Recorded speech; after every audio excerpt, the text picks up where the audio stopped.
Hello, this is Kamlesh Ahuja sir की chemistry की class.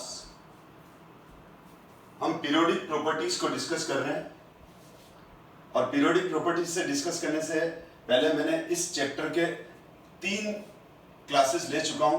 3 video में हमने डिस्कशन किया है। फर्स्ट वीडियो में हमने इलेक्ट्रॉनिक कन्फिगरेशन अंडरस्टैंड किए थे, basic electronic configuration. Second video के अंदर हमने सेकंड और थर्ड वीडियो के अंदर हमने पीरियोडिक टेबल का अरेंजमेंट डिस्कस किया था।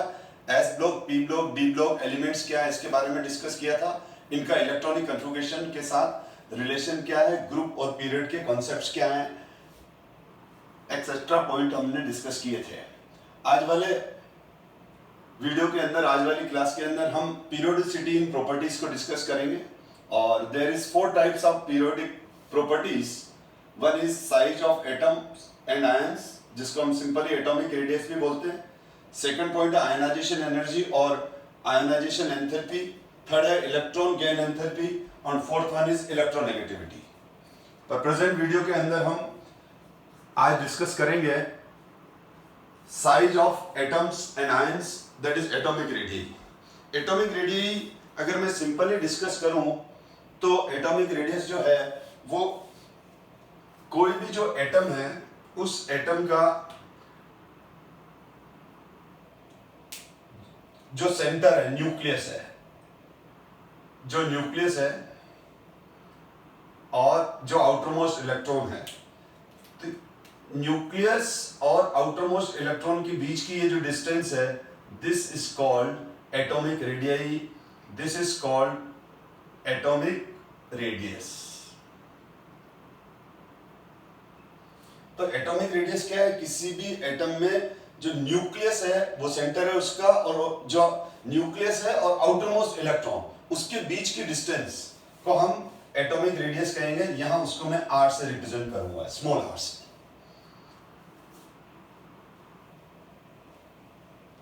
और एटॉमिक रेडियस में भी हम क्लासिफिकेशन करके डिस्कस करेंगे। और प्रेजेंटली हम डिस्कस कर रहे हैं रिप्रेजेंटेटिव एलिमेंट्स की atomic radius. Representative elements previous class में हमने डिस्कस किया था, जिसकी डेफिनेशन मैंने वापस लिख दी है यहाँ पर। S and P block elements except inert gases are called normal और representative elements.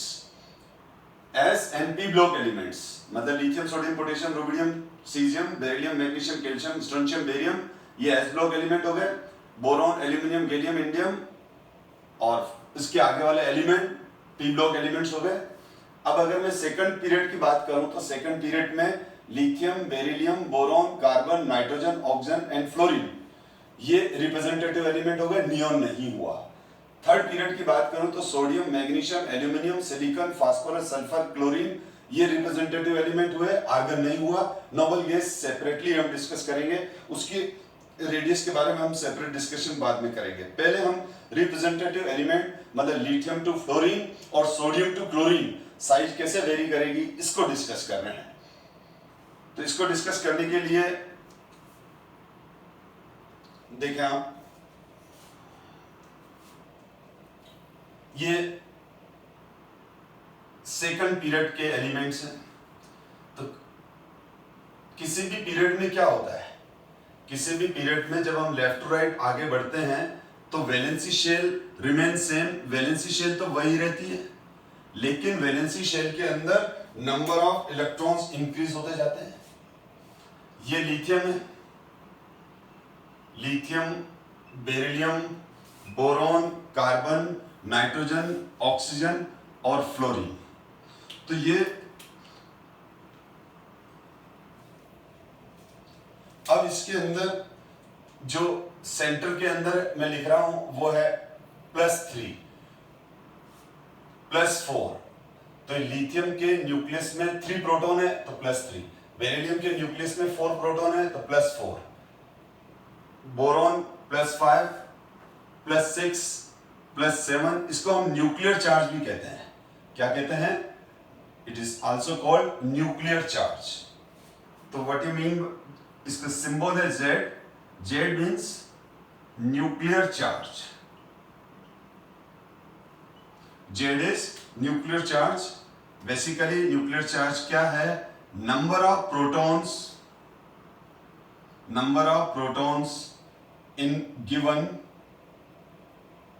number of protons in nucleus given atom, जो भी एटम गिवन है उसके न्यूक्लियस में कितने प्रोटॉन हैं। जैसे लिथियम के न्यूक्लियस में 3 प्रोटॉन है तो लिथियम का न्यूक्लियर चार्ज +3, बेरिलियम के न्यूक्लियस में 4 प्रोटॉन है तो बेरिलियम का न्यूक्लियर चार्ज +4। न्यूक्लियस इसके चारों तरफ जो सराउंडिंग इलेक्ट्रॉन्स हैं उनको अपनी तरफ अट्रैक्ट करता है। ये रेड वाला जो सर्कल है ये सेकंड वैलेंसी शेल को डिनोट कर रहा है। अब पीरियड में हम लेफ्ट टू राइट बात कर रहे हैं। हमारा डिस्कशन है in a period from left to right. In a period from left to right. Period के अंदर जब हम लेफ्ट टू राइट की बात करेंगे तब की बात है। तो lithium to fluorine, sodium to chlorine. अब यहां पर लिथियम के वैलेंसी शेल में 1 इलेक्ट्रॉन है, बेरिलियम के वैलेंसी शेल में 2 इलेक्ट्रॉन्स हैं, बोरॉन के वैलेंसी शेल में 3 इलेक्ट्रॉन्स हैं, कार्बन के 4 हैं, नाइट्रोजन के 5 हैं, ऑक्सीजन के वैलेंसी शेल में 6 और फ्लोरीन के वैलेंसी शेल में 7 वैलेंसी इलेक्ट्रॉन्स हैं। अब यहां पर ये जो इलेक्ट्रॉन्स हैं ये इलेक्ट्रॉन्स न्यूक्लियस की तरफ अट्रैक्ट होंगे। बेरिलियम के केस में each electron attract from 4 protons. Boron के केस में each electron attract from 5 protons. Carbon के केस में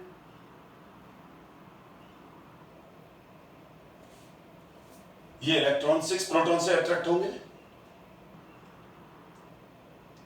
तो लेफ्ट टू राइट इन वैलेंस इलेक्ट्रॉन्स पर net force of attraction increase होगा। रीजन ये है कि ना सर्कल सेम है, मतलब वैलेंसी शेल सेकंड है, वैलेंसी शेल सेकंड है और वैलेंसी शेल सेकंड है और उसी वैलेंसी शेल में इलेक्ट्रॉन बढ़ रहे हैं और वैलेंसी इलेक्ट्रॉन्स तो चारों तरफ बढ़ रहे हैं क्योंकि ऑर्बिट स्फीयर की तरह होती है न्यूक्लियस के चारों तरफ। तो ये इलेक्ट्रॉन न्यूक्लियस के चारों तरफ सेम वैलेंसी शेल में इंक्रीज हो रहे हैं और जो प्रोटॉन इंक्रीज हो रहे हैं लेफ्ट राइट वो तो एक सेंटर पे हो रहे हैं, तो सेंटर का पावर बढ़ रहा है तो वैलेंसी शेल पर net force of attraction increase होगा। वैलेंसी शेल पर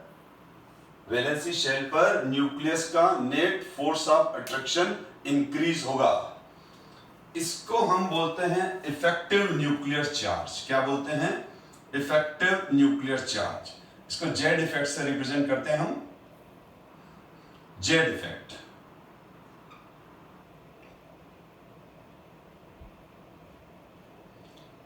it is called Z effect. Z EFF लिखते हैं और इसका बोलते हैं effective nuclear charge. What is effective nuclear charge? Z and effect में डिफरेंस है। जेड तो न्यूक्लियर चार्ज है जो सेंटर में नंबर ऑफ प्रोटॉन है, और इफेक्टिव न्यूक्लियर चार्ज का मतलब क्या होता है? इफेक्टिव न्यूक्लियर चार्ज का मतलब समझो, ये बहुत इंपॉर्टेंट, इस चैप्टर की सबसे इंपॉर्टेंट, इस चैप्टर का अगर कोई सबसे इंपॉर्टेंट टर्म है तो वो यही है जिसमें मैंने अभी स्टार भी लगा दिया। इसलिए इफेक्टिव न्यूक्लियर चार्ज क्या होता है? इफेक्टिव न्यूक्लियर चार्ज होता है force of attraction of nucleus on valency shell, और ज्यादा बेहतर आउटर मोस्ट इलेक्ट्रॉन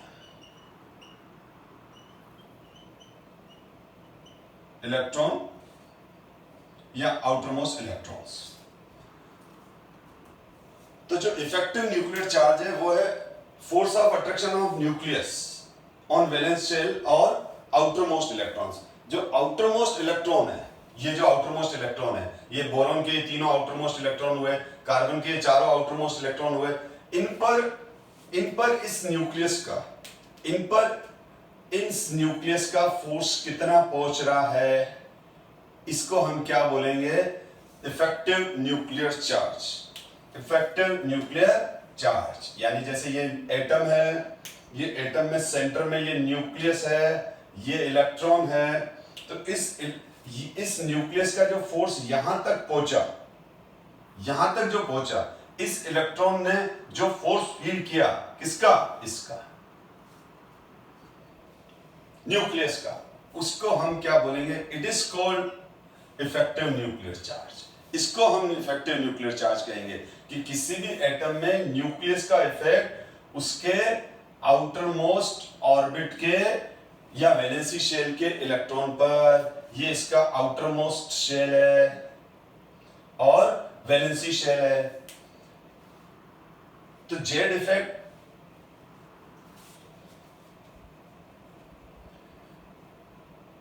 हमेशा, या यूं बोलूंगे जनरली, इफेक्टिव न्यूक्लियर चार्ज हमेशा कम होता है न्यूक्लियस के एक्चुअल पावर से, क्योंकि वो डिस्टेंस और शिल्डिंग इफेक्ट की वजह से कम हो जाता है। ये मैं शिल्डिंग इफेक्ट अभी जस्ट 5-10 मिनट बाद डिस्कस करने वाला हूं मैं इसी वीडियो में। अभी आपको और अच्छे से समझ में आ जाएगा। अभी तो खाली आप इफेक्टिव न्यूक्लियर चार्ज का मीनिंग माइंड में रखें कि इफेक्टिव न्यूक्लियर चार्ज क्या होता है। किसी भी एटम में न्यूक्लियस का उसके आउटर मोस्ट इलेक्ट्रॉन्स पर कितना फोर्स पहुंच रहा है। जैसे इस रूम के अंदर मेरे सामने बल्ब लाइट कर रहा है, बल्ब जल रहा है, तो बल्ब के चारों तरफ तो लाइट इंटेंसिटी ज्यादा है, लेकिन मेरे पास आते आते वो लाइट इंटेंसिटी कुछ कम हो गई। या फैन चल रहा है तो फैन के चारों तरफ तो एयर का प्रेशर ज्यादा है, लेकिन नीचे आते आते मेरे पास आते आते वो कम हो गया। तो उसी तरह से न्यूक्लियस का जो फोर्स होता है वो एक्चुअल फोर्स तो ज्यादा होता है, एक्चुअल पावर तो ज्यादा होता है, लेकिन वो डिस्टेंस के साथ जैसे जैसे आगे बढ़ता है, ठीक है, तो उसकी इंटेंसिटी, उसका इफेक्ट थोड़ा कम हो जाता है। तो वो जितना पहुंच पाया उसको हम क्या कह रहे हैं, इफेक्टिव न्यूक्लियर चार्ज। अब ध्यान दें आप, अब इसका मतलब ये हुआ कि जब हम लेफ्ट टू राइट आगे बढ़ रहे हैं, इसका मतलब ये हुआ कि हम जब लेफ्ट टू राइट आगे बढ़ रहे हैं तो वैलेंस शेल पर net force of attraction increase हो रहा है, जेड इफेक्ट इंक्रीज हो रहा है, क्योंकि न्यूक्लियस के अंदर नंबर ऑफ प्रोटॉन इंक्रीज हो रहे हैं और जो इलेक्ट्रॉन इंक्रीज हो रहे हैं वो सेम वैलेंसी शेल में हो रहे हैं, इसीलिए वो इलेक्ट्रॉन ज्यादा न्यूक्लियस के पास में आ जाएंगे। तो मैं अगर लिथियम का स्फीयर ये अज्यूम करूंगा, लिथियम के इलेक्ट्रॉन ये वाला रेड पाथ, लिथियम का ये इलेक्ट्रॉन अगर ये वाला ऑर्बिट मेंटेन कर रहा है, तो बेरिलियम का उसके कंपैरिजन में न्यूक्लियस के ज्यादा पास होगा। बोरॉन की ऑर्बिट और पास में आ जाएगी, कार्बन की और पास में आ जाएगी, नाइट्रोजन की और पास में आ जाएगी, और ऑक्सीजन की और पास में आ जाएगी, फ्लोरीन की और पास में आ जाएगी। यानी ये जो ऑर्बिट है वो कंप्रेस होती जाएगी, या यूं बोलूं वो न्यूक्लियस की तरफ खिंचती चली जाएगी चारों तरफ से, क्योंकि न्यूक्लियस उन इलेक्ट्रॉन्स को ज्यादा खींच रहा है। तो फ्लोरीन के जो इलेक्ट्रॉन्स है वो न्यूक्लियस के ज्यादा नियर रिवॉल्व करेंगे, फ्लोरीन के जो इलेक्ट्रॉन्स है वो न्यूक्लियस के ज्यादा नियर ऑर्बिट बनाएंगे। तो यहां पर 3 प्रोटॉन है, यहाँ 4 प्रोटॉन है, आगे में अंडरस्टूड है, ये न्यूक्लियस है, सेंटर ये न्यूक्लियस है, और इलेक्ट्रॉन 1 या 1 2 1 2 3 1 2 3 4 1 2 3 4 5 1 2 3 4 5 6 1 2 3 4 5 6 7। कुल मिला के ये हुआ कि लेफ्ट टू राइट क्या हो रहा है, लेफ्ट टू राइट जो हो रहा है रिप्रेजेंटेटिव एलिमेंट्स में, valency shell remain same, valency shell remain valency shell remain same, nuclear charge, that is nuclear charge increase, left to right की बात कर रहा हूं मैं, लेफ्ट टू राइट यानी लिथियम टू फ्लोरीन डिस्कशन है, nuclear charge increase, effective nuclear charge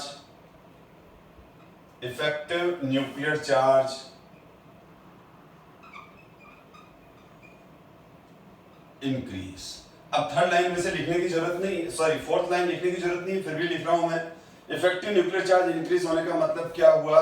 effective nuclear charge increase होने का मतलब हुआ force of attraction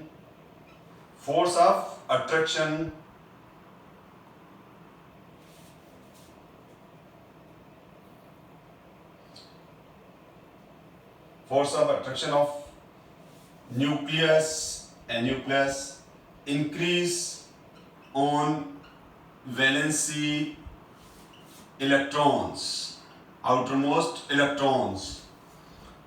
fourth line लिखने की कोई जरूरत नहीं थी, पर फिर भी मैंने लिखी है क्योंकि आप एग्जाम में नहीं लिखे तो चलेगा, क्योंकि इफेक्टिव न्यूक्लियर चार्ज इंक्रीज होने का मतलब ही force of attraction of nucleus increase on valency electrons है। तो क्या हो जाएगा? साइज ऑफ एटम और रेडियस ऑफ एटम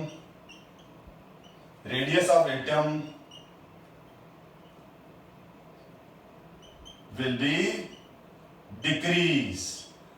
मैं जब ऐसा लिखता हूं तो इसका मतलब इंक्रीज है, बढ़ना है, और इसका मतलब डिक्रीज है, घटना है, डिक्रीज इंक्रीज।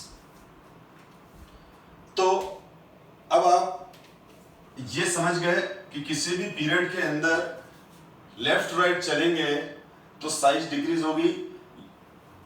ये सेकंड पीरियड है, तो सेकंड पीरियड का जो सबसे बड़ा एलिमेंट है वो है लिथियम। सेकंड पीरियड का जो सबसे छोटा एलिमेंट है, रिप्रेजेंटेटिव एलिमेंट्स की बात कर रहा हूं, तो सेकंड पीरियड का सबसे छोटा रिप्रेजेंटेटिव एलिमेंट कौन सा है? फ्लोरीन। सेकंड पीरियड का सबसे छोटा रिप्रेजेंटेटिव एलिमेंट कौन सा है? फ्लोरीन। सेकंड पीरियड का सबसे बड़ा रिप्रेजेंटेटिव एलिमेंट कौन सा है? तो वो है लिथियम। तो अब ये कंसेप्ट अगर मैं बात करूं थर्ड पीरियड की, तो थर्ड पीरियड में भी ऐसा ही हो जाएगा, थर्ड पीरियड में भी यही हो जाएगा, क्योंकि थर्ड पीरियड में खाली एक शेल इंक्रीज हो जाएगी। तो आपको क्लियर हो गया ये अभी बोर्ड पे कि रिप्रेजेंटेटिव एलिमेंट्स के लिए सेकंड पीरियड में lithium, beryllium, boron, carbon, nitrogen, oxygen, fluorine size decrease हो रही है। सिमिलरली अगर मैं इसकी बात करूं, सोडियम, पोटेशियम,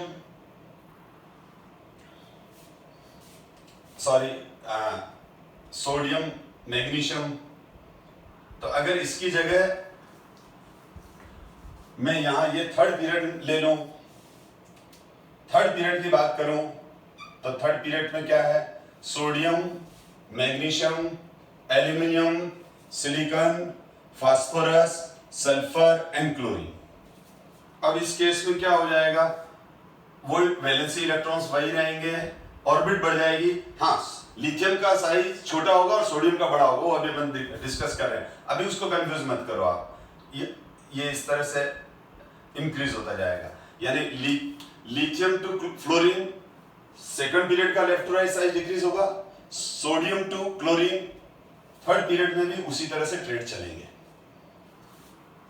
तो आई थिंक आपका ये कॉन्सेप्ट क्लियर हो गया कि हम जब किसी भी पीरियड में लेफ्ट टू राइट चलेंगे तो साइज डिक्रीज होगी, क्योंकि वैलेंसी शेल सेम है, न्यूक्लियर चार्ज बढ़ रहा है, उस न्यूक्लियर चार्ज बढ़ने से कुल इफेक्टिव न्यूक्लियर चार्ज बढ़ रहा है, वैलेंसी शेल के इलेक्ट्रॉन्स पर नेट फोर्स ऑफ अट्रैक्शन बढ़ रहा है, तो size will decrease from left to right.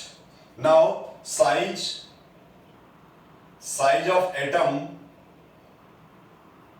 Atom in group, किसी भी ग्रुप में size of atom top to bottom, from, हम बात कर रहे हैं from top to bottom. Top to bottom क्या होगा?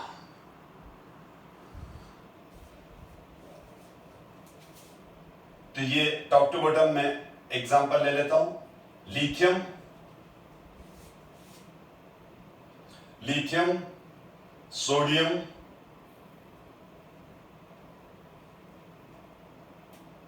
Potassium, rubidium, caesium. अब अगर मैं बात करूं तो लिथियम में कितनी ऑर्बिट्स होती है? 2। ऊपर हाइड्रोजन में एक ही होगी, हाइड्रोजन भी लिख सकता हूं मैं वहां।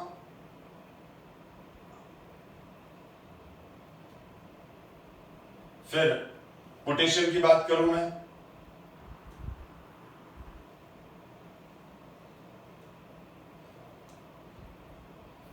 Lithium, sodium, potassium, rubidium, caesium.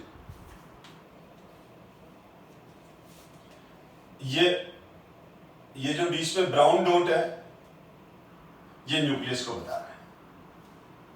ये न्यूक्लियस है, और अगर मैं इसके ऊपर हाइड्रोजन लिखूं तो वो भी हाइड्रोजन में एक ही ऑर्बिट होगी।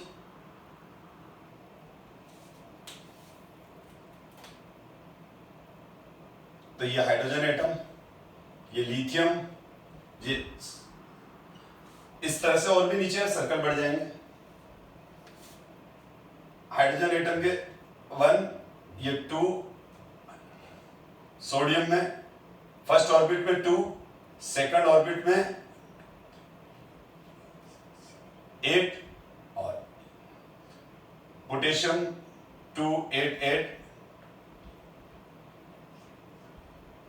इस तरह से मैं इलेक्ट्रॉन काउंट करके नहीं लिख रहा हूं, जस्ट तो आपको क्लियर हो गया कि टॉप टू बॉटम आ रहे हैं। तो ये हाइड्रोजन की पहले फर्स्ट वैलेंसी शेल, ये इसका वैलेंसी शेल कौन सा है? इसका वैलेंसी शेल और पीरियड फर्स्ट हो गया, इसका वैलेंसी शेल और पीरियड सेकंड हो गया, इसका वैलेंसी शेल एक n की वैल्यू 1 by 1 इंक्रीज हो रही है। अब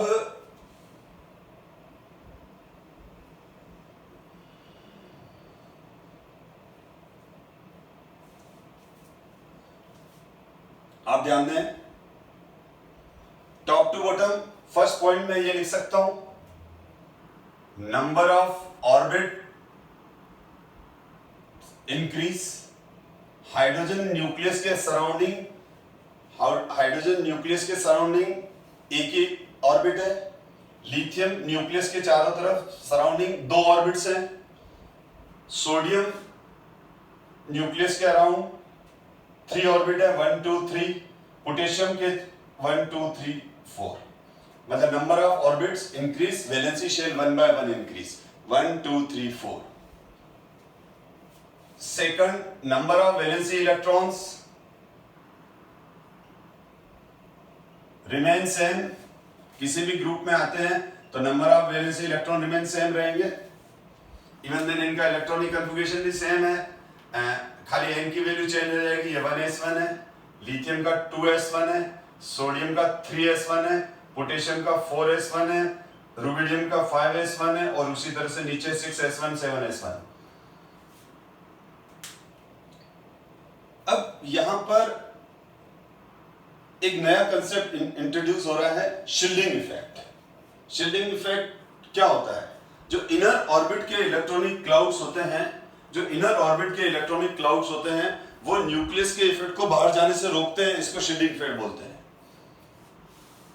नहीं आया समझ में? सुनो, बहुत अच्छे से मैं इसको एक्सप्लेन करता हूं शील्डिंग इफेक्ट को पहले, फिर आगे बढ़ते हैं। ये न्यूक्लियस, अब मैं एक बात क्लियर कर दूं, मैं एग्जांपल ले लेता हूं सोडियम का।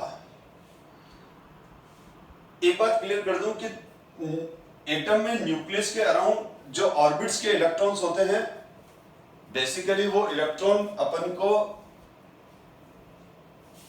विजिबल नहीं है, वो तो क्लाउड के फॉर्म में होता है। जैसे मैं एग्जांपल लूं, बहुत सिंपल सा एग्जांपल, जब फैन चल रहा होता है तो हमको उसके तीनों ब्लेड थोड़ी दिख रहे होते हैं। जब फैन चल रहा होता है, जब फैन चल रहा है तो फैन के 3 ब्लेड दिखते हैं? नहीं, फैन के 3 ब्लेड की जगह उसका एक सर्कुलर क्लाउड दिखता है। तो इसी तरह से न्यूक्लियस के चारों तरफ इलेक्ट्रॉन्स के क्लाउड्स होते हैं। बिल्कुल आप इसको बिल्कुल रिसेंबल करो फैन के साथ। फैन जब चल रहा है, आप फैन को देखो, जब फास्ट फैन चल रहा है तो आप क्या देखेंगे? ब्लेड दिखेंगे? नहीं दिखेंगे ब्लेड आपको उसकी जगह एक पूरा कंटिन्यूअस क्लाउड दिखेगा। उसी तरह से एटम में न्यूक्लियस के चारों तरफ ऑर्बिट्स के इलेक्ट्रॉनिक क्लाउड्स दिखते हैं। इवन देन ऑर्बिटल्स के भी दिखते हैं, पर मैं अभी उस ज्यादा डेप्थ में नहीं जाके सिंपल वे में डिस्कस कर रहा हूं कि न्यूक्लियस के चारों तरफ इलेक्ट्रॉन्स के क्लाउड्स होते हैं। फर्स्ट ऑर्बिट का अपना इलेक्ट्रॉनिक क्लाउड होगा, सेकंड ऑर्बिट का अपना इलेक्ट्रॉनिक क्लाउड होगा, थर्ड ऑर्बिट का अपना इलेक्ट्रॉनिक क्लाउड होगा।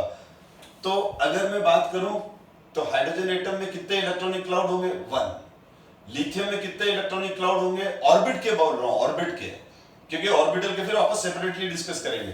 तो ऑर्बिट के इलेक्ट्रॉनिक क्लाउड, तो फर्स्ट ऑर्बिट का इलेक्ट्रॉनिक क्लाउड, सॉरी, हाइड्रोजन में एक ही ऑर्बिट है, तो हाइड्रोजन में कितने इलेक्ट्रॉनिक क्लाउड है? 1।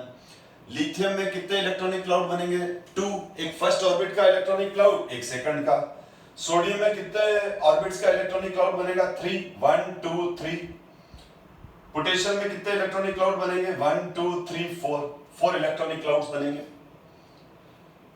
अब मैं इन इलेक्ट्रॉनिक क्लाउड्स को इस तरह से डॉटेड लाइंस, ये है फर्स्ट ऑर्बिट का इलेक्ट्रॉनिक क्लाउड। और ये ध्यान रखना, ये इलेक्ट्रॉनिक क्लाउड स्फीयर है, ये यूं भी आ रहा है क्योंकि एटम 3D है, स्फीयर है, सर्कल नहीं है एटम। लेकिन हम जब बोर्ड पे डिस्कस करते हैं तो हमारे माइंड में एक इमेज बन जाती है कि एटम सर्कल है। नहीं, उस इमेज से बाहर आ जाओ, एटम स्फीयर है। जैसे फुटबॉल है, फुटबॉल के अंदर ब्लेडर होता है, ब्लेडर के बाहर दूसरा कवर होता है। इसी तरह से आप ये मान लो कि लिथियम के अंदर, लिथियम एक फुटबॉल है, सपोज एग्जांपल से समझा रहा हूं मैं, तो जो ब्लेडर है उसका अंदर वाला वो हो गई फर्स्ट ऑर्बिट, और जो बाहर हार्ड कवर है वो हो गई उसकी सेकंड ऑर्बिट, और इनके बीच में एक माइन्यूट गैप होगा फर्स्ट ऑर्बिट और सेकंड ऑर्बिट के बीच में। तो इसी तरह से सोडियम में कितने कवर हो जाएंगे? फुटबॉल में जैसे 2 कवर हैं, इसी तरह से सोडियम में कितने कवर हो जाएंगे? फर्स्ट ऑर्बिट का कवर, सेकंड ऑर्बिट का कवर और थर्ड ऑर्बिट का कवर। तो ये फर्स्ट ऑर्बिट और ये सेकंड ऑर्बिट। अब मैं इसका कुछ पोर्शन बना रहा हूं, पूरा बनाएंगे तो अननेसेसरी टाइम वेस्ट होता है, आपको उससे भी समझ में आ जाएगा। यानी ये पूरा राउंड में जा रहा है और फिर यूं भी आ रहा है। तो ये है फर्स्ट ऑर्बिट का इलेक्ट्रॉनिक क्लाउड, ये सेकंड ऑर्बिट का इलेक्ट्रॉनिक क्लाउड और ये थर्ड ऑर्बिट का इलेक्ट्रॉनिक क्लाउड। अब ऑर्बिट में इलेक्ट्रॉन जितने ज्यादा होंगे वो उतना ज्यादा डेंसर हो जाएगा। जैसे सोडियम में सेकंड ऑर्बिट का इलेक्ट्रॉनिक क्लाउड थर्ड ऑर्बिट से ज्यादा डेंसर है। अब यहां पर ये क्या हो गया? यहां पर ये हो गया न्यूक्लियस, और न्यूक्लियस में क्या होता है? न्यूक्लियस के अंदर क्या है? जेड, जेड मतलब न्यूक्लियर चार्ज।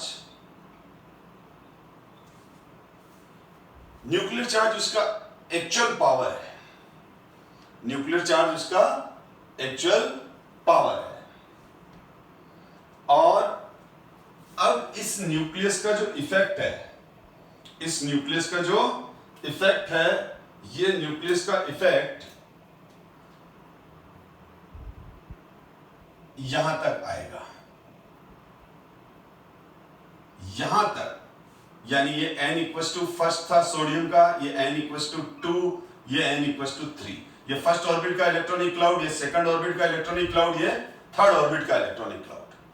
तो न्यूक्लियस का जो इफेक्ट है, ये थर्ड ऑर्बिट तक जो पहुंचा, जो यहां रीच कर गया, उसको हम क्या बोलेंगे? Z effect. उसको हम क्या बोलेंगे? Z effect, effective nuclear charge. Effective nuclear charge, मैं डिस्कस कर चुका हूं इफेक्टिव न्यूक्लियर चार्ज मतलब इस न्यूक्लियस का जितना फोर्स ये फील कर रहा है। अब क्वेश्चन ये है कि क्या दोनों वैल्यू इक्वल होगी? नहीं, दोनों वैल्यू इक्वल नहीं होगी, दोनों वैल्यू इक्वल नहीं होगी। यानी मेरे कहने का मतलब ये है कि जो पावर इसमें है वो पावर ये फील करेगा क्या? नहीं। अगर ये मैग्नेट है और ये फाइन पार्टिकल आयरन के हैं तो इस मैग्नेट का जो पावर है वो ये पार्टिकल फील करेंगे क्या? नहीं। क्यों नहीं करेंगे? दो रीजन, एक तो डिस्टेंस और दूसरा जो ज्यादा इंपॉर्टेंट है वो है ये इनर ऑर्बिट के जो इलेक्ट्रॉनिक क्लाउड है, इनर ऑर्बिट के जो इलेक्ट्रॉनिक क्लाउड है इसमें से ये छनता हुआ रिश्ता हुआ आगे जा रहा है, छनता हुआ रिश्ता हुआ आगे जा रहा है ये, तो कुछ ऊपर ही रह जाएगा या कुछ ऊपर ही रह जाएगा। का मतलब ये हो गया कि कुछ यही कहीं कुछ यही रह जाएगा, यानी उसकी इंटेंसिटी आगे से आगे कम होती जाएगी। मैं वापस क्लियर कर रहा हूं कि ये न्यूक्लियस का जो इफेक्ट है, फोर्स ऑफ अट्रैक्शन है, वो जब यहां से पास होता हुआ आगे जा रहा है तो इसकी इंटेंसिटी कम हो जाएगी, क्योंकि इनर ऑर्बिट के ये जो इलेक्ट्रॉनिक क्लाउड है, ये इनर ऑर्बिट के जो इलेक्ट्रॉनिक क्लाउड है ये न्यूक्लियस के इफेक्ट को आगे जाने से रोकते हैं। जैसे हम चाय छानते हैं तो चाय पत्ती ऊपर रह जाती है, तो वो उसमें से एक तरह से उस सीव ने, छानी ने चाय पत्ती को ऊपर रोक लिया। उसी तरह से यहां पर न्यूक्लियस के इफेक्ट को कुछ फर्स्ट ऑर्बिट का इलेक्ट्रॉनिक क्लाउड रोक लेता है, कुछ सेकंड रोक लेता है। इसको मैं एक और बढ़िया एग्जांपल से बताता हूं, बहुत ही बढ़िया एग्जांपल है, इससे आपको शिल्डिंग इफेक्ट का कंसेप्ट समझ में आ जाएगा। जैसे मेरे हाथ में ये टॉर्च है, अब मेरे हाथ में ये टॉर्च है तो मैंने इसको ऑन कर दिया, ऑन करके और मैंने इस लाइट यहां से लाइट जा रही है तो ऊपर रूफ पे जा रही है, तो ऊपर रूफ पे इंटेंसिटी कुछ लाइट की पहुंचेगी। ओके, अब मैं अगर इसी टॉर्च की जब लाइट ऊपर जा रही है और उसकी एक पर्टिकुलर इंटेंसिटी रूफ पर मिलेगी, ठीक है। अब मैं सपोज करो थोड़ा आगे आ जाता हूं, अब मेरे यहां पर ये ऊपर फैन चल रहा है। अब ये जो मेरा फैन चल रहा है तो इस फैन का क्लाउड है। अब ये जो इंटेंसिटी है लाइट की, ये जो लाइट की इंटेंसिटी जो यहां से निकल रही है, यानी ये हो गया हमारा न्यूक्लियस, ये हो गया हमारा न्यूक्लियस। और अब इस टॉर्च से जो लाइट निकल रही है, ओरिजिन तो यहां से लाइट निकल रही है, अब ये लाइट, ये जो मेरा ऊपर फैन चल रहा है, इस फैन का क्लाउड में से ये लाइट पास होके फिर ऊपर वाली छत पे यानी ऊपर वाली रूफ पे जाके पहुंची, तो वो इंटेंसिटी मेरे को कम नजर आएगी, क्योंकि ये जो इलेक्ट्रॉनिक क्लाउड है इसमें से जब लाइट पास होके आगे जा रही थी तो कुछ इंटेंसिटी इस क्लाउड ने रोक ली। तो मैं क्या बोलूंगा, ये फैन का जो क्लाउड है इसने शील्ड कर दिया, इसने रोक दिया लाइट की इंटेंसिटी को आगे जाने से, लेकिन पूरी तरह से नहीं रोक पाया, क्योंकि वो 3 ब्लेड है तो वो तीनों ब्लेड एक दूसरे से गैप में हैं, बहुत तेज चल रहे हैं, इसलिए कंटिन्यूअस क्लाउड दिख रहा है, तो बीच में गैप तो है जो हम ऑब्जर्व नहीं कर पा रहे हैं, तो उस गैप से वो पास हो गए, लाइट ऊपर चली गई। लेकिन फिर भी जो बार बार ब्लेड उसके रास्ते में एक तरह से रुकावट बन रहे थे, उस वजह से क्या हुआ, लाइट की इंटेंसिटी रूप पर कम पहुंची। और मैं अब वापस यहां आ गया, इसी को चीज को लेके यहां आ गया, तो मैं देखूंगा यहाँ लाइट की इंटेंसिटी ज्यादा पहुंच रही, क्योंकि यहाँ ऊपर मेरे पास फैन नहीं है, तो लाइट सीधी जा रही है, तो मैं बोलूंगा यहाँ पर लाइट सीधी डायरेक्ट जा रही है, क्योंकि बीच में कोई शील्डिंग इफेक्ट नहीं है। जब मैं यहाँ आ गया, फैन के नीचे आ गया, तो मैंने देखा कि फैन के जस्ट अबव लाइट इंटेंसिटी कम पहुंच रही है, क्योंकि ये फैन का जो चलता हुआ फैन जो है उसका जो क्लाउड है उसने लाइट की इंटेंसिटी में रुकावट पैदा की, आगे जाने से उसको रोका। तो फैन का क्लाउड लाइट की इंटेंसिटी को आगे जाने से रोक रहा है, तो मैं बोलूंगा फैन का क्लाउड शील्डिंग इफेक्ट दे रहा है। उसी तरह से इस न्यूक्लियस का पावर जब इन इलेक्ट्रॉनिक क्लाउड से आगे जाता है, तो ये जो इलेक्ट्रॉनिक क्लाउड है ये न्यूक्लियस के इफेक्ट को आगे जाने से रोकते हैं। इस वजह से यहां पर जो जेड की वैल्यू होती है वो ज्यादा होती है और जेड इफेक्ट कम पहुंचता है। यानी मैं जब इस फैन के नीचे से लाइट को ऊपर पास कर रहा हूं तो लाइट की इंटेंसिटी और जो लाइट की पावर यहां पर है वो रूप पर नहीं है, वो कम है, तो वो इफेक्ट है। जो पहुंचा टारगेट पर वो इफेक्ट है, जेड इफेक्ट है। ये टारगेट पे जो पहुंचा वो जेड इफेक्ट है। जो ओरिजिन था वो न्यूक्लियर चार्ज है।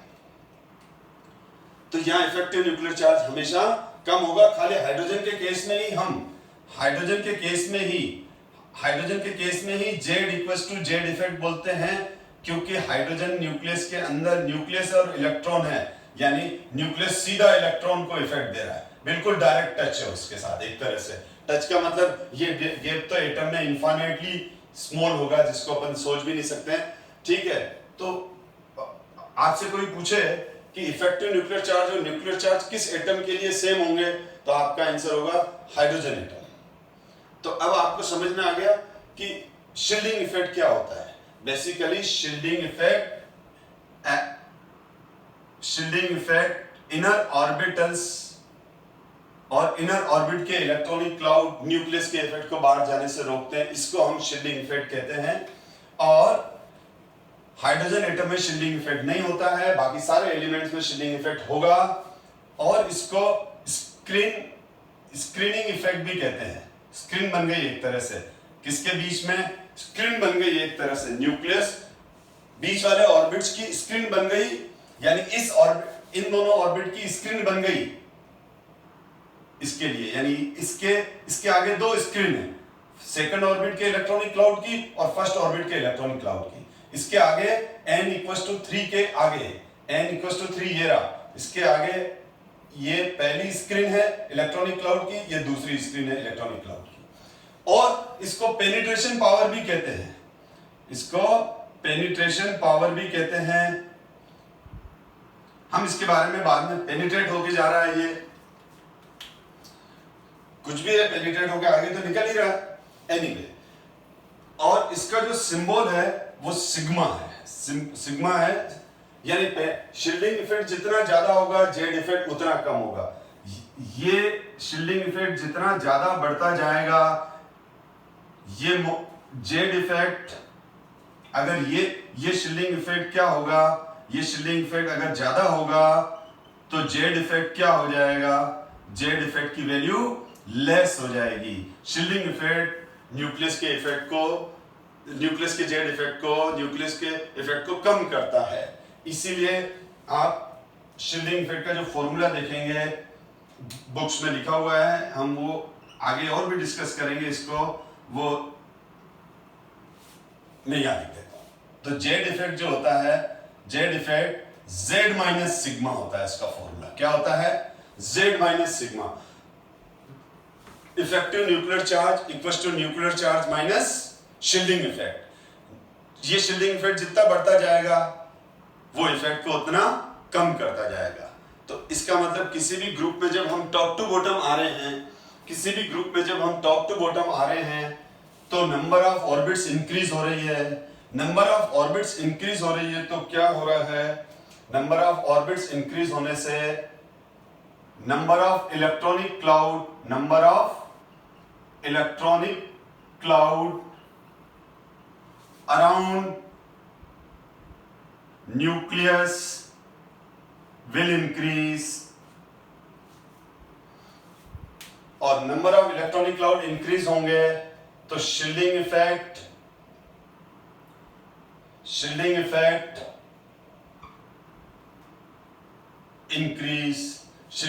इंक्रीज होने का मतलब क्या हुआ, जेड इफेक्ट,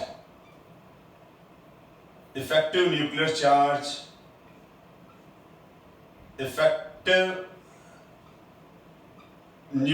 चार्ज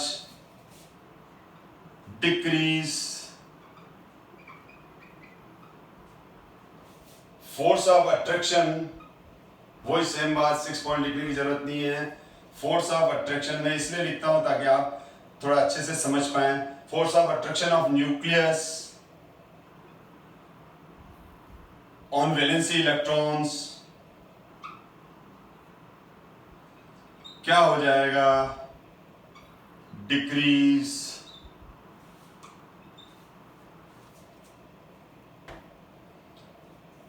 अब इसका मतलब क्या हुआ, ऑर्बिट भी बढ़ रही है, न्यूक्लियस का इफेक्ट भी आउटर मोस्ट ऑर्बिट के इन इलेक्ट्रॉन्स पर कम होता जा रहा है, तो इलेक्ट्रॉनिक क्लाउड एक्सपांड होता जाएगा। एटॉमिक रेडियस और size of atom, atomic radius और size of atom will increase होगी। तो किसी भी ग्रुप में जब हम टॉप टू बॉटम आ रहे हैं, किसी भी ग्रुप में जब हम टॉप टू बॉटम आ रहे हैं तो साइज इंक्रीज होगी और न्यूक्लियस का force of attraction outer most orbit पर कम होगा। बहुत इंपॉर्टेंट क्लास है, बेसिक क्लास है ये। तो अब आपको ये क्लियर हो गया। तो हर ग्रुप की यही हालत है, हर ग्रुप की यही सिचुएशन है। अब चाहे यहाँ lithium, sodium, potassium, rubidium, caesium हो, चाहे यहाँ beryllium, magnesium, calcium, strontium, barium हो, चाहे यहाँ फ्लोरीन, क्लोरीन, ब्रोमीन, आयोडीन हो। हाँ, हम अभी जनरल बात कर रहे हैं, कुछ एक्सेप्शन होते हैं, वो एक्सेप्शन तब पड़े जाते हैं जब एक बार जनरल चैप्टर कंप्लीट हो जाए। मैंने पहले ही कहा है कि ये जो मेरे क्लासेस में, जो ये प्रेजेंट क्लासेस हैं मेरे, वो बिगनर्स के लिए हैं जो जस्ट 10 से 11 में मूव किया है और वो पहली बार कोई चैप्टर पढ़ रहे हैं। तो एक तरीका होता है, एक स्टेप होता है, एक पैटर्न होता है पढ़ाने का और पढ़ने का। अगर अपन उसी तरीके से चलेंगे तो बिना कंफ्यूजन और बिना नेगेटिव एनर्जी के हम आगे बढ़ते हैं। क्या होता है, जब हमको चीजें समझ में नहीं आती है तो हमारा इंटरेस्ट खत्म होता है, हमारे में नेगेटिविटी आती है। तो इसीलिए सबसे पहले जनरल कंसेप्ट डिस्कस कर लेने चाहिए। उससे क्या होता है कि जनरल चीजें क्लियर होने के बाद फिर उसके बाद एक्सेप्शनल और धीरे धीरे धीरे धीरे अपन अपना लेवल बढ़ाते जाएंगे, अच्छे क्वेश्चंस भी करेंगे, डेप्थ में जाते जाएंगे। और आप देखेंगे जब हम 4-5 क्लास हो जाएगी पीरियोडिक प्रॉपर्टीज की, 3 तो हो गई है, 2-4 और हो जाएगी, तो उसके बाद हम जब हमारे कंसेप्ट क्लियर हो जाएंगे तो मैं कुछ साइड एक्सेप्शन भी डिस्कस करूंगा, वो उसी समय समझ में आएंगे। अभी अगर आपने एक्सेप्शन को देख लिया तो आप कंफ्यूज हो जाएंगे और चैप्टर में आगे रन नहीं कर पाएंगे, क्योंकि वो एक साथ कुछ कंसेप्ट ऐसे होते हैं जो मल्टी कंसेप्ट होते हैं। वो एक से ज्यादा कंसेप्ट जब आपको समझ में आएंगे तब जाके उनको क्लब करके समझते हैं। यानी कोई कंसेप्ट ऐसे होते हैं, कोई लॉजिक ऐसे होते हैं जो एक पॉइंट से समझ में नहीं आते जब तक हमारे को चारों तरफ का नॉलेज नहीं हो। खैर, अब हम आगे बढ़ते हैं। अब नेक्स्ट आता है, अब आपको ये क्लियर हो गया, left to right size decrease, top to bottom increase. अब आ रहा है आयोनिक रेडियस। तो आपने देख लिया इस चैप्टर का हीरो कौन है, Z effect, effective nuclear charge. Ion की रेडियस नाम से क्लियर है, आयंस की रेडियस। जैसे सोडियम एटम है, सोडियम का रेडियस को क्या बोलेंगे, एटॉमिक रेडियस। Na+, तो सोडियम की रेडियस को क्या बोलेंगे, एटॉमिक रेडियस, और Na+ की रेडियस को बोलेंगे आयनिक रेडियस। यहां हम 2 तरह की आयनिक रेडियस डिस्कस करेंगे। फर्स्ट है हमारा रेडियस ऑफ केटायन, फर्स्ट है हमारा radius of cation. Radius of cation क्या है, तो Na से Na+ एक इलेक्ट्रॉन, किसी भी एटम में से जब हम एक इलेक्ट्रॉन निकाल लेंगे तो वो +1 हो जाएगा, 2 इलेक्ट्रॉन निकाल लेंगे तो +2 हो जाएगा। हम एक सिंपल सी बात करें सोडियम एटम का, 281,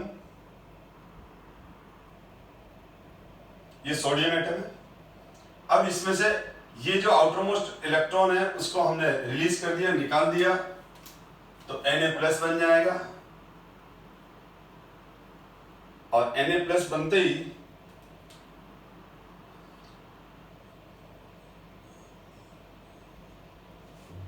साफ दिख गया कि एक ऑर्बिट कम हो गई, क्लियर दिख रहा है कि एक ऑर्बिट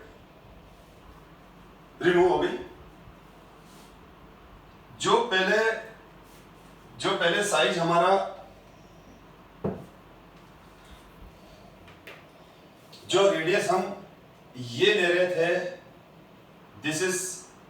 एटॉमिक रेडियस। अब ये रेडियस रिड्यूस होके ये हो गई।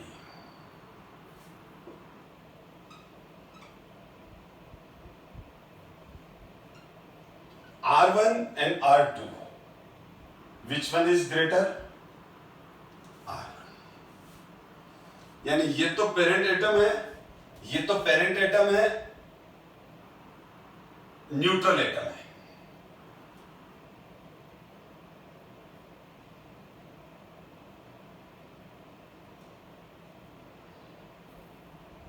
और ये है केटायन।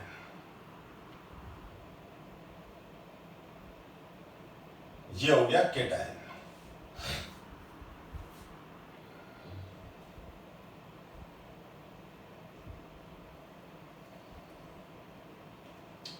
तो size of cation is always smaller than, ये तो हो गया एटम का और ये हो गया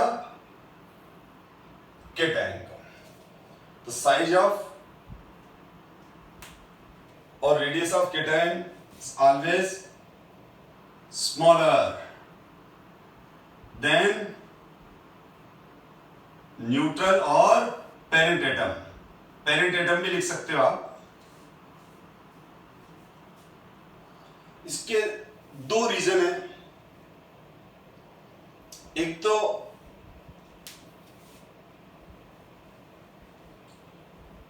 जब भी केटायन बनेगा 99% केसेस में केटायन फॉर्म होते ही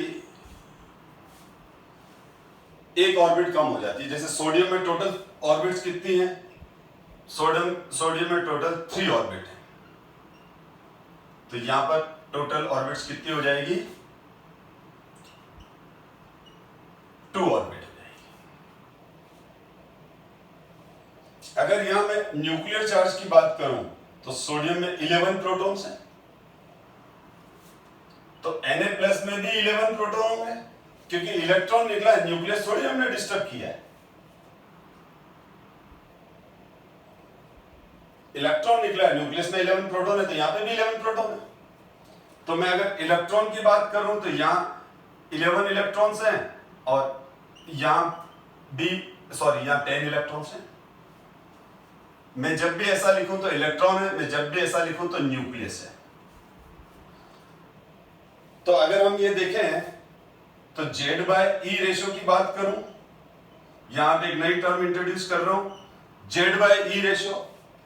Z/E की वैल्यू क्या है? 11/11 1, और यहां Z/E रेशियो कितना है? 11/10 1.1। मैं ये भी कहूंगा, यहां से यहां आ रहा हूं, Z/E रेशियो बढ़ रहा है। तो Z/E रेशियो अगर 1 से ज्यादा है, Z/E रेशियो किससे ज्यादा है? ग्रेटर देन 1 है। Z/E रेशियो किससे ज्यादा है? अगर Z/E रेशियो ग्रेटर देन 1 है तो इसका मतलब ये हो गया कि उस स्पीशीज में नंबर ऑफ प्रोटॉन ज्यादा है, नंबर ऑफ इलेक्ट्रॉन कम है। अगर आपसे कोई पूछ ले कि कोई स्पीशीज है जिसका Z/E रेशियो ज्यादा है 1 से, तो बोलेंगे हम वो केटायन है, वो केटायन है। केटायन कौन होते हैं? जिनके Z/E रेशियो 1 से ज्यादा होते हैं, तो वो केटायन हो गया। Z/E रेशियो ज्यादा होने का मतलब उसमें न्यूक्लियस के अंदर नंबर ऑफ प्रोटॉन तो ज्यादा है और उसके चारों तरफ इलेक्ट्रॉन कम है, तो इसका Z इफेक्ट बढ़ गया डेफिनेटली। अब इसका Z इफेक्ट, इसका और इसके Z इफेक्ट में क्या डिफरेंस है ये देखो आप। इसका Z इफेक्ट का मतलब ये हुआ, इसके Z इफेक्ट का मतलब ये हुआ कि ये न्यूक्लियस का इफेक्ट यहां पर कितना पहुंच रहा है। यहां पर इसका Z इफेक्ट हम यहां देखेंगे, यहां पर देखेंगे, जबकि इसका Z इफेक्ट इस पर देखेंगे, इन सब पे देखेंगे। तो डेफिनेटली यहां Z इफेक्ट ज्यादा है, क्योंकि यहां पर 2 स्क्रीन है। फर्स्ट ऑर्बिट का इलेक्ट्रॉनिक क्लाउड है, सेकंड ऑर्बिट का इलेक्ट्रॉनिक क्लाउड है। 2 इलेक्ट्रॉनिक क्लाउड से पास होता हुआ यहां तक न्यूक्लियस का इफेक्ट पहुंचा, और यहां फर्स्ट ऑर्बिट के इलेक्ट्रॉनिक क्लाउड में से न्यूक्लियस का इफेक्ट पास होता हुआ यहां पहुंचा। तो तो कहने का मतलब ये हो गया कि केटायन बनते ही जेड इफेक्ट इंक्रीज हो जाता है। As formation of cation, as formation of cation, Z effect will increase. और जेड इफेक्ट इंक्रीज हुआ, देयरफॉर साइज और radii will decrease. As formation of cation, Z effect will increase, therefore size और radii will decrease. तो आप देख लो, ये रहा cation. तो यहां पर तो आप हमेशा ध्यान रखो, केटायन बनता जाएगा, केटायन बनेगा तो उसका साइज छोटा होगा। किससे छोटा होगा? उसके पेरेंट एटम से, उसके न्यूट्रल एटम से। आप लिखेंगे Z/E रेशियो बढ़ गया, ऑर्बिट कम हो गई, इससे जेड इफेक्ट बढ़ गया, साइज कम हो गई। सारा बोर्ड पे वेल क्लियर है। हम एक रिलेशन भी बना सकते हैं, radius of Z/E ratio is inversely proportional to radius of cation. ये ध्यान दें आप, रेडियस ऑफ केटायन का जो सिंबल होता है वो होता है R+। क्या है? R+ रेडियस ऑफ केटायन है। इसी तरह से जब मैं R- लिखूंगा तो उसको बोलूंगा रेडियस ऑफ एनायन। तो Z/E ratio is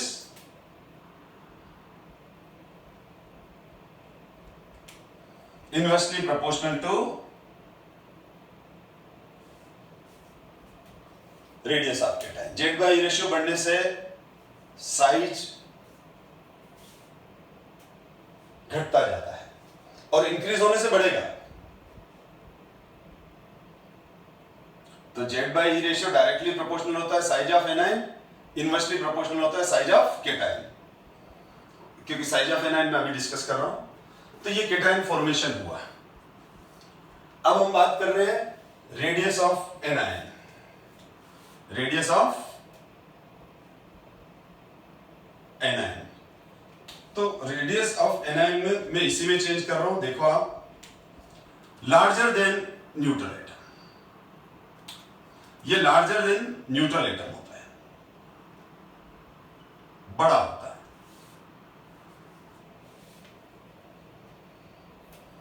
as formation of anion, Z effect will decrease. मैं क्लियर कर रहा हूं, साइज विल इंक्रीज। बिल्कुल उल्टा हो जाएगा। देखो मैं एक्सप्लेन कर रहा हूं, ध्यान दें आप। एग्जाम्पल ले लेता हूं मैं, एक क्लोरीन एटम का ले लेते हैं।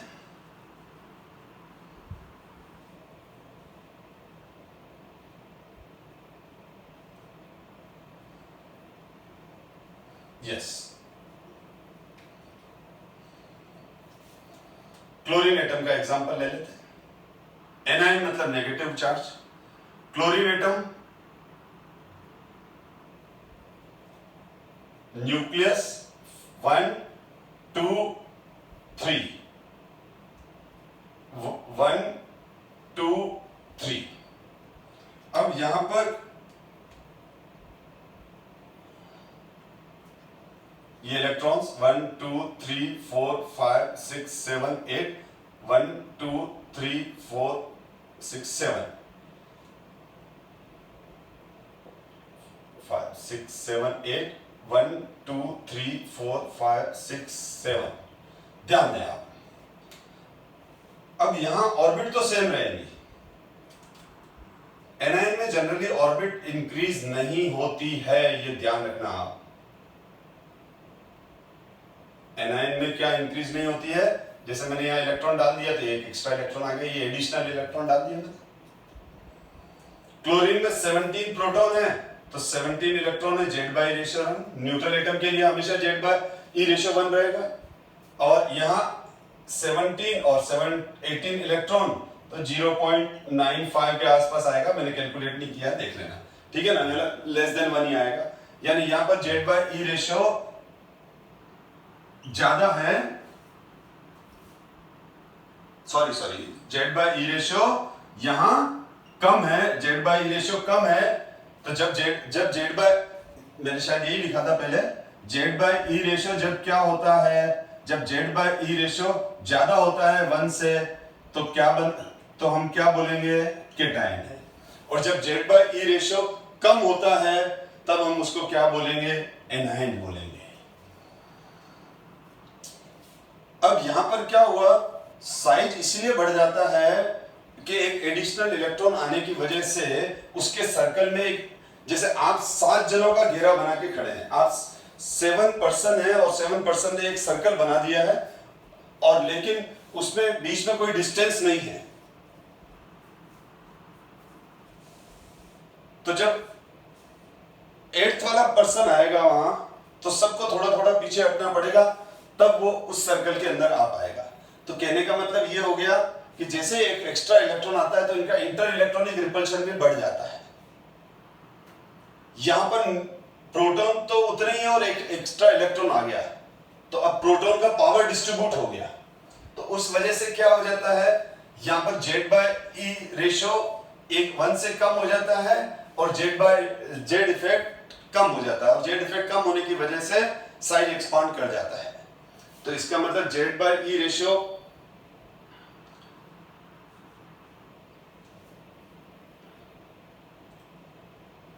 एनाइन में हमेशा क्या होगा, और ये जेड बाय ई रेशियो जैसे जैसे कम होता जाएगा, इलेक्ट्रॉन्स बढ़ते जाएंगे, साइज एक्सपांड होता जाएगा। तो जेड बाय ई रेशियो हम जनरली क्या कह सकते हैं, जेड बाय ई रेशियो जैसे जैसे बढ़ेगा मतलब साइज छोटा होता जाएगा, किसका, केटाइन का, और यहां जेड बाय ई रेशियो कम हुआ, जेड बाय ई रेशियो कम हुआ, साइज बढ़ गया एनाइन का। ठीक है, ये ध्यान रखना। एनाइन के केस में जेड बाय ई रेशियो की वैल्यू क्या होगी, लेस देन 1। अब ये जेड बाय ई रेशियो जितना कम होगा एनाइन का साइज उतना बड़ा होता जाएगा।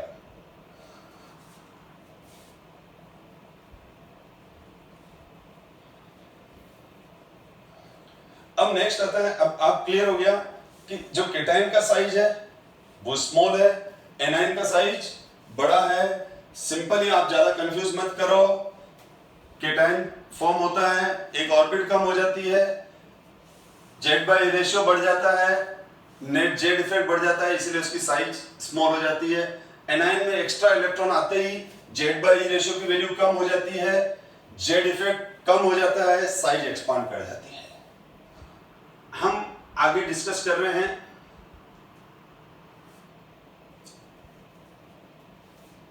आइसो इलेक्ट्रॉनिक स्पीशीज क्या होती है, हम इसके बारे में अब डिस्कस कर रहे हैं। Size of iso electronic species, size of iso electronic species. तो आइसो इलेक्ट्रॉनिक स्पीशीज क्या होती है, इसके बारे में डिस्कस कर रहे हैं। तो नाम से ही क्लियर है कि जिनके अंदर नंबर ऑफ इलेक्ट्रॉन्स सेम हो, जिनके अंदर नंबर ऑफ इलेक्ट्रॉन्स सेम हो, या जैसे मैंने लिखा n-3, O-2, F-Na+, Mg+2 and Al+3, ये कुछ अगर what is common between them, तो मैं एक बार न्यूक्लियर चार्ज की बात कर लूं। तो न्यूक्लियर चार्ज की बात करूं यहां पर, तो नाइट्रोजन का न्यूक्लियर चार्ज कितना होगा, +7। मैंने क्या कहा, इलेक्ट्रॉन्स के निकलने से या जुड़ने से, इलेक्ट्रॉन के निकलने से या जुड़ने से प्रोटॉन थोड़ी ही बदलेंगे, प्रोटॉन तो न्यूक्लियस का पार्ट है, और न्यूक्लियस के चारों तरफ इलेक्ट्रॉन बढ़ गए, तो जैसे n-3 है तो 3 इलेक्ट्रॉन डाल दिए, पर नाइट्रोजन का न्यूक्लियस में 7 प्रोटॉन है तो 7 ही रहेंगे। ऑक्सीजन में +8 या +9, +11, +12 और यहाँ +13। तो नाइट्रोजन के न्यूक्लियस में 7 प्रोटॉन है, ऑक्सीजन में 8 है, फ्लोरीन माइनस में N3 माइनस में 7 प्रोटॉन है, O2 माइनस में 8 प्रोटॉन्स है, F माइनस में 9 प्रोटॉन्स है, Na+ में 11 प्रोटॉन्स है। आप कभी भी आयन के अंदर न्यूक्लियर चार्ज को डिस्टर्ब मत किया करो, उसका एटॉमिक नंबर वही रहेगा, जो Na का एटॉमिक नंबर है वही Na+ का एटॉमिक नंबर है, जो एल्यूमिनियम है वही Al+3 का एटॉमिक नंबर है, जो O ऑक्सीजन एटम का एटॉमिक नंबर है वही O2- का है, बट इलेक्ट्रॉन चेंज हो गए, इसलिए atomic number equals to number of proton कहते हैं। बहुत बार हम नंबर ऑफ इलेक्ट्रॉन कह देते हैं, पर वो पार्शियली करेक्ट है, क्योंकि फिर आयन के केस में तो गलत हो जाएगा वो। अब नाइट्रोजन में टोटल इलेक्ट्रॉन्स कितने हैं? 7+3, 7+3। नाइट्रोजन के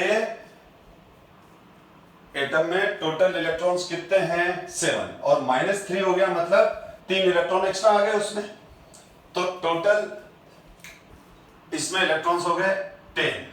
ऑक्सीजन में, ऑक्सीजन एटम की बात कर रहा हूं, ऑक्सीजन एटम में तो कितने इलेक्ट्रॉन्स हैं? 8 हैं। जब इसमें हमने 2 इलेक्ट्रॉन डाले तभी तो O-2 बना, तभी तो वो O-2 बना, तो 8 इलेक्ट्रॉन्स तो ऑलरेडी थे, 2 गए, इसलिए O-2 बन गया, तो यहां पर भी 10। मैं फ्लोरीन की बात करूं तो फ्लोरीन में 9 इलेक्ट्रॉन थे। फ्लोरीन में कितने इलेक्ट्रॉन्स थे? 9 थे। एक इलेक्ट्रॉन डाल दिया, F- हो गया, 10 इलेक्ट्रॉन्स आ गए। तो उसी तरह से अगर मैं सोडियम की बात करूं तो Na में 11 इलेक्ट्रॉन्स थे, एक निकल गया, 10। मैग्नीशियम में 12 इलेक्ट्रॉन थे, 2 निकल गए, 10। एल्यूमिनियम में 13 इलेक्ट्रॉन थे, 3 हटा दिए, 10। तो कुल मिला के क्या हुआ? सब में 10 इलेक्ट्रॉन्स हो गए। तो what is common between them? Number of electrons. तो N3 O2- F-, Na+, Mg+2, Al+3, ये इन सबको हम बोलेंगे these are isoelectronic species, these are isoelectronic species, क्योंकि सब में 10 इलेक्ट्रॉन्स हैं। अब अगर हम सीधा देखें, वैसे तो बहुत सिंपल है, लेकिन ये देखें अपन Z/E रेशियो की बात करें तो यहां 7/10 0.7 या 0.8, 0.7, 0.8, 0.9, 1.1, 1.2 और 1.3। तो आप देख लो, एनायन का Z/E रेशियो <1 है, केटायन का Z/E रेशियो <1 है। यहां 7 प्रोटॉन मिलकर 10 इलेक्ट्रॉन्स को अट्रैक्ट कर रहे हैं, या 8 प्रोटॉन मिलकर 10 इलेक्ट्रॉन्स को अट्रैक्ट कर रहे हैं, या 9 प्रोटॉन 10 को, या 11 प्रोटॉन 10 को, या 12 प्रोटॉन 10 को, या 13 प्रोटॉन 13 न्यूक्लियर चार्ज 10 को अट्रैक्ट कर रहा है। तो ऑब्वियसली ये 7 का अट्रैक्शन फोर्स इन पे कम होगा। ये 7 जने 10 को खींच रहे हैं और ये 13 जने 10 को खींच रहे हैं, तो कौन ज्यादा खींच पाएगा? कौन ज्यादा खींच पाएगा? ये जेड इफेक्ट किसका होगा? मोर जेड इफेक्ट किसका होगा? मोर जेड इफेक्ट इसका होगा। तो मैं क्या लिख सकता हूं? लेफ्ट टू राइट, इसमें इस एग्जांपल में लेफ्ट टू राइट कहने का मतलब ये है, तो मैं लेफ्ट टू राइट ये लिख सकता हूं कि Z/E रेशियो क्या हो रहा है? Z/E रेशियो इंक्रीज हो रहा है, और Z/E रेशियो इंक्रीज हो रहा है, साथ में इफेक्टिव न्यूक्लियर चार्ज इंक्रीज हो रहा है, मतलब फोर्स ऑफ अट्रैक्शन इंक्रीज हो रहा है। फोर्स ऑफ अट्रैक्शन इंक्रीज हो रहा है तो रेडियस ऑफ एटम क्या हो जाएगा? रेडियस ऑफ एटम नहीं बोलूंगा, रेडियस ऑफ आयंस क्या हो गया? डिक्रीज। सारे आयंस हैं यहां, रेडियस ऑफ आयंस डिक्रीज हो जाएगी। इसका मतलब Z/E ratio inversely proportional to size. थोड़ा सा पहले हल्का सा थोड़ा सा कंफ्यूजन मेरी लैंग्वेज में हुआ होगा, कि आप तो ये ध्यान रखें कि Z/E ratio is always inversely proportional to radius, चाहे वो केटाइन की हो चाहे वो एनायन की हो। तो आइसोइलेक्ट्रॉनिक सीरीज के बारे में आप समझ चुके हैं, इनके दूसरे एग्जांपल भी अपन बाद में करेंगे। और अब वीडियो ज्यादा लंबा नहीं खींचे, इसके लिए मैं इसको आज यही स्टॉप करता हूं। अब नेक्स्ट क्लास में मैं डिस्कस करूंगा covalent radius, metallic radius, van der Waals radius और इनके बीच में क्या रिलेशन है, और कुछ क्वेश्चंस कर लेंगे। और नहीं भी तो नेक्स्ट क्लास का टॉपिक हमारा ये है जो हम नेक्स्ट क्लास में डिस्कस करेंगे। Thank you so much.